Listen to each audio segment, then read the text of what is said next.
சங்கீதங்களின் புஸ்தகம் 107 சங்கீதம் 20 நான் உங்களுக்காக வாசிக்கிறேன். சங்கீதம் 107:20. அவர் தமது வசனத்தை அனுப்பி அவர்களை குணமாக்கி அவர்களை அழிவுக்கு தப்புவிக்கிறார். கர்த்தருக்கு மகிமை உண்டாகட்டும். அவர் தமது வசனத்தை அனுப்பி அவர்களை குணமாக்கி அவர்களை அழிவுக்கு தப்புவிக்கிறார் என்று சொல்லி ஆண்டுடைய வார்த்தை சொல்லுகிறது. கர்த்தர் தம்முடைய வசனத்தை அனுப்புகிறவர். ஆண்டுடைய வசனம் நமக்கு அனுப்பப்பட்டிருக்கிறது. எதற்காக? நம்மை குணமாக்கும்படி அனுப்பப்பட்டிருக்கிற வசனம்.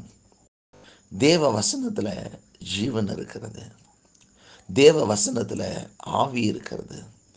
தேவ வசனத்தில் வல்லமை இருக்கிறது. தேவ வசனத்தில் நித்திய ஜீவன் இருக்கிறது. இது எல்லாம் வேதத்திலே சொல்லப்பட்டிருக்கிறது. அந்த வசனத்தை அவர் அனுப்புகிறார். எதற்கு அனுப்புகிறார்? நம்மை குணமாக்கும்படி அவர் அனுப்புகிறார். எதிலிருந்தெல்லாம் குணமாக்க வேண்டுமோ அதிலிருந்தெல்லாம் குணமாக்குவார். ஒருவேளை பாவத்தினுடைய நோயினால, பாவத்தினுடைய பிடி நம்முடைய ஆத்மாவுக்கு நோயாய் இருந்து செயல்படும் என்றால், அந்த பாவத்தினுடைய வல்லமையின் கட்டுகளிலிருந்து நம்முடைய வசனத்தை கொண்டு அவர்களை விடுவிப்பார். ஆகவே தான் வசனம் சொல்லுகிறது, ஆண்டவராக இயேசு யோவான் 15 சொல்லும்பொழுது சொல்லுகிறார், நீங்கள் இப்பொழுதும் கேட்ட வசனத்தினால், அதாவது உபதேசத்தினாலே நீங்கள் பரிசுத்தமானீர்கள் என்று சொல்லி வேதம் சொல்லுகிறது. ஆண்டுடைய வார்த்தை ஒரு மனிதனை பரிசுத்தமாக்குகிறது. யோவான் 17 சொல்கிறது, உம்முடைய வேதமே சத்தியம், உம்முடைய சத்தியத்தினாலே அவர்களை பரிசுத்தமாக்கும் என்று சொல்லி. ஆத்மா உடைய நோய் என்று சொன்னால் பாவம் என்கிறதே ஆத்மாவை கெடுக்கிற ஒன்றாய் இருக்கிறது. ஆத்மாவினுடைய நோய் பாவம். அந்த பாவமான அந்த ஆத்மாவில் இருக்கக்கூடிய நோயை நீக்க வல்லமையுள்ளது தேவவசனம். அவர் தம்முடைய வசனத்தை நமக்கு அனுப்பும்போது அந்த வசனம் நம்முடைய ஆத்மாக்குள் ஊன்றி பாயும் பொழுது அது நம்மை சுத்திகரிக்கிறது, அதை நம்மை பரிசுத்தமாக்குகிறது. ஆண்டுடைய உபதேசங்கள், ஆண்டுடைய வசனங்கள் நம்மை கழுவுகிறது. ஆகவே தான் அப்போஸ்தலனாகிய பவுல் எழுதும் பொழுது, நீங்கள் திருவசனத்தினாலே கழுவப்பட்டீர்கள் என்று சொல்லி வசனம் சொல்லுகிறது. ஆண்டுடைய வசனம் நம்மை சுத்திகரிக்கிறதாய் காணப்படுகிறது. நம்முடைய வாழ்க்கையில், நம்முடைய ஆத்மாவில் காணப்படக்கூடிய ஒட்டி இருக்கக்கூடிய மதியீனங்கள், பாவங்கள், அவைகளை நீக்கி நம்முடைய ஆத்மாவை சுத்தமான ஆத்மாவாக, நோயற்ற ஆத்மாவாக நம்மை சுத்தமாக்க வல்லமையுள்ளது தேவ வசனம். ஆகவே தான் அவருடைய வசனத்தை அனுப்புகிறார். பாருங்கள், திமிர்வாதத்தினாலே பாதிக்கப்பட்டிருந்த மனிதன் படுக்கையோடு கூட இயேசுவுக்கு முன்பாக கொண்டு வந்து வைக்கிறார்கள். அப்பொழுது இயேசு சொன்னார், உன் பாவங்கள் உனக்கு மன்னிக்கப்பட்டது என்று சொன்னார். அப்பொழுது அவனுடைய பாவங்கள் அவனுக்கு மன்னிக்கப்படுகிறதை நாம் பார்க்கிறோம். கர்த்தருக்கு மகிமை. அவருடைய வசனத்தை அவர் அனுப்பி அவன் ஆத்துமாவிலே காணப்படக்கூடிய நோயையும் அவர் சுகமாக்கி சரீரத்திலும் கூட அற்புதங்களை அவர் செய்ததை நாம் பார்க்கிறோம். பாவம் என்கிறது வேதம் சொல்லுகிறது, பாவம் செய்கிற ஆத்மா சாகும் என்று சொல்லி. ஆகவே தான் ஆத்மாக்குள் ஒட்டி இருக்கக்கூடிய பாவத்தை, நம்முடைய ஆத்மாவை பாதிக்கிற பாவத்தை நம்மை விட்டு நீக்கும்படியாக தம்முடைய வசனத்தை அனுப்பி நம்மை சுத்தமாக்குகிறார்.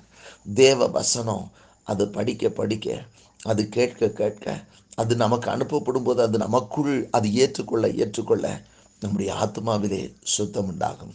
அன்றைக்கு பேதுரு பிரசங்கம் பண்ணி கொண்டிருக்கும் பொழுது குத்தப்பட்டவர்களாக தேவ வசனத்தை கேட்டவர்கள் தங்களை அர்ப்பணித்தார்கள்.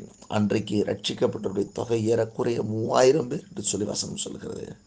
ஆகவே தான் யாக்கோபு 1 சொல்லப்பட்டிருக்கிறது, 21, 22, 23 வசனங்களில் நம்ம ஆத்துமாக்களை ரட்சிக்க வல்லமை உள்ளதுமாய் இருக்கக்கூடிய திருவசனத்தை சாந்தமாய் ஏற்றுக்கொள்ளுங்கள் என்று சொல்லி. அப்படியானால் ஆண்டுடைய வசனம் என்ன செய்கிறது?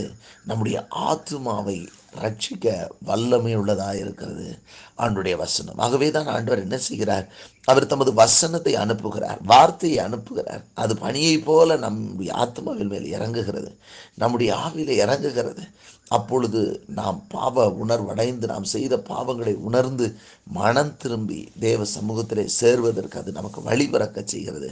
நம்முடைய பாவங்களை தேவ சமூகத்திலே அறிக்கையிட வைக்கிறது. அவருடைய வார்த்தையினாலே நாம் உணர்வடைந்து நாம் செய்த பாவங்களை விட்டு மனம் திரும்பி பாவ மன்னிப்பு நிச்சயத்தை பெற்றுக்கொள்ள அது நம்மை வழிநடத்தி செல்கிறது. ஆகவே நாம் பரிசுத்தமாக்கப்படுகிறோம். ஆகவே தான் சொல்லுகிறார், அவர் தமது வசனத்தை அனுப்பி அவர்களை குணமாக்கி அவர்களை அழிவுக்கு தப்பு வைக்கிறார். கர்த்தருக்கு மகிமை உண்டாகட்டும். அதோடு மாத்திரமல்லாமல் நம்முடைய ஆவியிலே காணப்படக்கூடிய சுகமற்ற தன்மை. ஆகவே தான் சங்கீதக்காரன் சொல்லும்போது சொல்லுகிறார், உம்முடைய வசனம் எனக்கு மன மகிழ்ச்சியாக இராதிருந்தால் எப்பொழுதோ நான் துக்கத்திலே அமிழ்ந்து போய் இருப்பேன் என்று சொல்லி. தாவீதுடைய வாழ்க்கையில் ஏகப்பட்ட பிரச்சனைகள், கொஞ்சம் நெஞ்சம் கிடையாது. தாவீதுடைய வாழ்க்கை ஒருவேளை நல்ல ஒரு சிறந்த நிலையிலே நாம் பார்த்தாலும் கூட இந்த பூமியில் அவர் உலகத்தார் அல்ல என்கிற ஒரு நிலை வரும் பொழுது வரக்கூடிய பிரச்சனைகளுக்கு அளவே இல்லை. ஆனாலும் அளவில்லாத அந்த பிரச்சனைக்கு மத்தியில் அவருடைய ஆவியிலே ஒரு உயிர்ப்பிப்பை தேவன் கொடுத்தார். அவருடைய வாழ்க்கையில் காணப்பட்ட எல்லா சூழ்நிலைகளிலும், பிரச்சனைகளில், ஏமாற்றங்களில், அவருக்கு வந்த எல்லா நிந்தைகளில், அவமானங்களில், வஞ்சகங்களில், எல்லாத்துலேயும் பாருங்கள் கர்த்தர் தாவீதோடு கூட இருந்தார். தாவீதுக்கு தேவ வசனம் என்றால் அவ்வளவு பிடிக்கும். அவர் பாருங்கள், சங்கீதம் 119 நாம் பார்க்குறோம். சங்கீதங்கள் ஏராளமான சங்கீதங்களை அவர் எழுதியிருக்கிறத நம்ம பார்க்குறோம். அந்த தேவ வசனம் அவருக்கு ரொம்ப பிரியம். அவர் பிரியம்னு எழுதி வச்சிருப்பாரு. அப்போ அந்த தேவ வசனம் எனக்கு மன மகிழ்ச்சியாக இல்லாமல் மட்டும் போயிருந்தா நான் எப்பொழுதோ என் துக்கத்தில் அமிழ்ந்து போயிருப்பேன். ஆண்டவருடைய வசனத்தை கொண்டு என்னை உயிர்ப்பியும் என்று சொல்லி அவர் கேட்கிறார். ஆவியை உற்சாகப்படுத்தும் என்று சொல்லி கேட்கிறார். தேவ வசனம் நம்ம முறிந்து போன ஆவியை அது தாங்க வல்லமை உள்ளது. நம்முடைய சோர்ந்து போன ஆவியை அது உற்சாகப்படுத்த வல்லமை உள்ளது. கர்த்தருடைய வாக்குத்தத்தங்கள் நம்முடைய சோர்ந்து போன உள்ளத்தை, சோர்ந்து போன ஆவியை அது உற்சாகப்படுத்தி தொடர்ந்து ஓடுவதற்கு அது நமக்கு பலன் தருகிறது. ஆகவே தான் இங்கே சொல்லுகிறார், அவர் தமது வசனத்தை அனுப்பி அவர்களை குணமாக்கி, அப்போ நம்முடைய ஆவியில் ஏற்பட்டிருக்கிற முறிவுகளை அவர் வசனத்தினால் குணமாக்குகிறார். தேவ வார்த்தையினால் அதை சீர்படுத்தி நம்மை ஆசீர்வதிக்கிறவராக இருக்கிறார். அதோடு மாத்திரமல்ல, அதற்கு பின்பு நீங்கள் பார்ப்பீர்கள் என்று சொன்னால், ஆண்டுடைய வசனம் நம்முடைய சரீரத்திலே காணப்படுகிற நோய்களையும் அது நீக்க வல்லமை உள்ளதாக இருக்கிறது. ஆண்டவராக இயேசு கிறிஸ்து ஊழியம் செய்த நாட்களில் அவர் பிரசங்கம் பண்ணி கொண்டிருக்கும் பொழுதே, வேதம் சொல்லுகிறது, அவர் பேசி கொண்டிருக்கும் பொழுதே எல்லாரையும் சுகமாக்கும்படி அவருடைய வல்லமை வெளிப்பட்டது என்று சொல்லி, அந்த வார்த்தையில் கேட்டுக்கொண்டிருக்கும் பொழுதே ஜனங்களுக்குள்ளாக இருந்த நோய்கள் எல்லாம் நீங்கும்படி தேவ வல்லமை வெளிப்பட்டது. தேவ வசனம் அங்கே வெளிப்படும் போதே அற்புதங்கள் நடக்கிறது. அவருடைய வார்த்தையை சொல்லும் போது பிசாசுகள் வெளியேறுகிறது. அவர் தம்முடைய வார்த்தையை அவர் பேசும்போது பிசாசுகள் விலகி அவர்கள் நோய்களால் நீங்கி சுகமடைகிறார்கள். வேதம் சொல்லுகிறது. மத்திய 8ஆம் அதிகாரத்தில் வாசிக்கும் பொழுது இவனமாய் சொல்லுகிறது, அவர் தம்முடைய வார்த்தையினாலே பிசாசுகளை துரத்தி வியாதிஸ்தர்களையெல்லாம் சுஸ்தமாக்கினார் என்று சொல்லப்பட்டிருக்கிறது. ஆம், அவர் பேசும் பொழுது, அந்த வார்த்தையை அவர் சொல்லி கொண்டிருக்கும் பொழுது பிசாசுகள் ஓடி ஒளிந்து போய் விடுகிறது. கர்த்தருடைய அற்புத கரம் அந்த இடத்துல வெளிப்படுகிறது. கர்த்தருடைய மகிமை வெளிப்படுகிறது. வார்த்தையை அனுப்பினதுனால அந்த வசனம் அவர்களுக்குள் ஜீவனை கொண்டு வந்து அவருடைய சரீரத்திற்கு வியாதிகளை நீக்கி அவர்களை சுகமாக்குகிறது. அவர்களெல்லாம் சுகமடைந்தார்கள். இயேசுவினிடத்திலே வந்து ஆண்டுடைய வசனத்தை கேட்டுக்கொண்டிருந்த யாவருக்குள்ளும் அற்புதமான சுகம் உண்டாகிறது. இன்றைக்கும் கூட ஆண்டுடைய வசனம், உன் விசுவாசம் உன்னை ரட்சித்தது, உன் விசுவாசத்தின்படி உனக்கு ஆக கடவுது, இப்படியெல்லாம் தம்முடைய வார்த்தையை சொன்னவ அவர்களுக்கு சொன்ன வார்த்தையின்படியெல்லாம் அவர்களுக்கு அற்புதங்கள் நடந்தது. அவர்களுக்கான சுகத்தை அந்த வார்த்தைகள் கொண்டு வந்து சேர்த்தது. இன்றைக்கும் கூட நம்முடைய சரீர பலவீனங்களை நீக்கி அவர் சுகமாக்க வல்லவர். அவருடைய தழும்புகளால் குணமானீர்கள் என்று சொன்ன வார்த்தையின்படி அவருடைய தழும்புகளால் குணமாவில் சொன்ன வார்த்தைகளை அனுப்பி அவர் நம்மை குணமாக்க வல்லவராக இருக்கிறார். அழிவுக்கு நீங்களாக்கி ரட்சிக்கிற தேவன், அவர்களை அழிவுக்கு தப்புவிக்கிற தேவன், நம்மை முழுவதுமாக அழிவுக்கு விலக்கி தப்புவித்து நித்திய ரட்சிப்பையும் கொடுத்து நம்மை கனப்படுத்துகிற தேவனாக இருக்கிறார். நம்மை ஆசீர்வதிக்கிற தேவனாக இருக்கிறார். இன்றைக்கும் கூட யார் எனக்கு உதவி செய்வார், எப்படி நான் விடுதலையாக போகிறேன், எப்படி நான் சுகமடைய போகிறேன், எப்படி நான் ஆரோக்கியமடைய போகிறேன் என்ற கலக்கத்தோடு இருப்பீர்கள் சொன்னார்.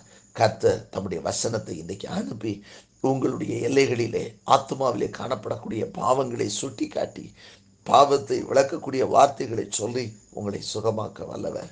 அவர் தம்முடைய வசனத்தை அனுப்பி முறிந்த ஆவியை கட்ட அவர் வல்லவர். உங்களுடைய சோர்ந்து போன உள்ளத்தை உற்சாகப்படுத்த வல்லவர். உங்களுடைய ஆவியிலே போராடுகிற அசுத்த ஆவிகளை வார்த்தையினால் துரத்தி உங்களை விடுவிக்க வல்லவர். அவருடைய வசனத்தை அனுப்பி உங்கள் நோய்களை சுகமாக்க வல்லவர். சரீரத்திலே காணப்படக்கூடிய சகல வியாதிகளை நீக்கி குணமாக்க வல்லவராக இருக்கிறார். இன்னைக்கு கர்த்தருடைய அற்புத கரம் உங்களை தொடும். இதுவரை சுகமாகாத நோய்களையும் கூட இன்றைக்கு சுகமாக்க வல்லவர். உங்கள் ஆத்துமாவிலே காணப்படக்கூடிய நோய்களை இன்றைக்கு சுகமாக்குவார். உங்கள் ஆவியிலே காணப்படக்கூடிய முறிவுகளை இன்றைக்கு அவர் சுகமாக்குவார். உங்களுடைய சரீரத்திலே காணப்படக்கூடிய பலவீனங்களை அவர் நீக்கி உங்களை சுகமாக்குவார். அற்புதமான சுகத்தை இன்றைக்கு பெற்றுக்கொள்ளப் போகிறீர்கள். இயேசுவின் நாமத்தினாலே அவர் தமது வசனத்தை அனுப்பி அவர் குணமாக்குகிறார். நம்முடைய வார்த்தையை அனுப்பி அவர்களை குணமாக்குகிறார். இயேசு இந்த உலகத்திலே மனிதனாக அவதரித்து நம்முடைய பாவங்களை சுமந்து தீர்த்ததினாலே நம்முடைய ஆத்மாவிலே விடுதலை கிடைக்கிறது. இயேசு கிறிஸ்து வார்த்தையானவர். அந்த வார்த்தை இந்த உலகத்திலே மாம்சமாகி அங்கே கிருபையினால் சத்தியத்தினால் நமக்குள்ளே வந்து வாசம் பண்ணினதுனாலே உண்டான விடுதலை, நம்முடைய பாவங்களை சுமந்து கொண்டதனால உண்டான விடுதலை ஒவ்வொருடைய ஆத்துமாக்குள்ளும் இப்பொழுது செயல்பட துவங்குகிறது. பிதாவே